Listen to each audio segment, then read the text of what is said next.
नमस्कार. सध्या मी आझाद मैदान जिथे आपले मराठ्यांचे जे सरदार मराठ्याचे सरदार पाटील साहेब जरांगे पाटील आहेत, ही त्यांची मंडळी आहे. हे काहीतरी आता बोलत आहेत, आपल्याशी हितगुज करणार. मला सांगा आपलं नाव काय? भीम गंगाराम मोरे, राहणार सलगरा मड्डी, तालुका तुळजापूर, जिल्हा धाराशिव.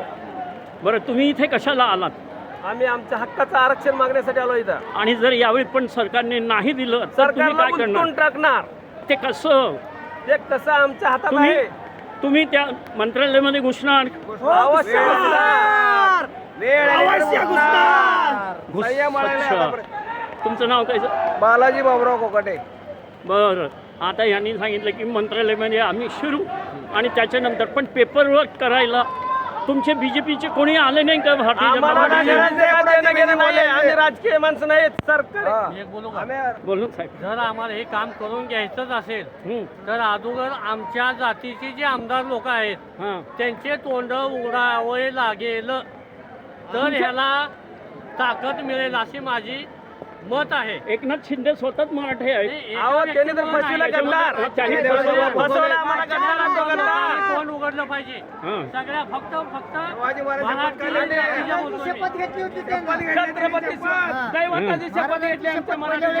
एकही आमदारांनी तोंड उघडले नाही. खासदारांनी 50 एकदम ओके असणारा तो सरकारमध्ये गेलेला आहे. तोंड उघडावे. कोण 3 जण आहेत.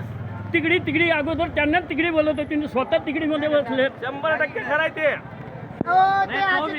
राष्ट्रवादी संघ जाणं म्हणले होते, मग त्याने कस काय गेले त्यांच्या संघ?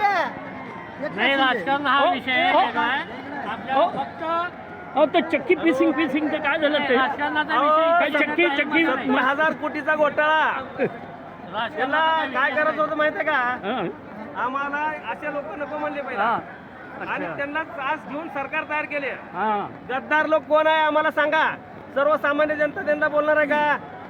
नाही बोलू शकत. हा विषय म्हणून आम्ही आज भेटी झालेला विषय मराठी जे नेते म्हणवणारे आहेत त्यांनी बोललं पाहिजे, उघडपणे विषय मांडला पाहिजे. त्याशिवाय मिटणार जाम नाही. करून सोडणारी अवलाद आहे.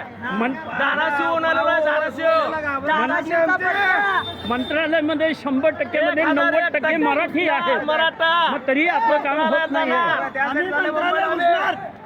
नाही दिल्यावर मंत्रालयामध्ये घुसणार.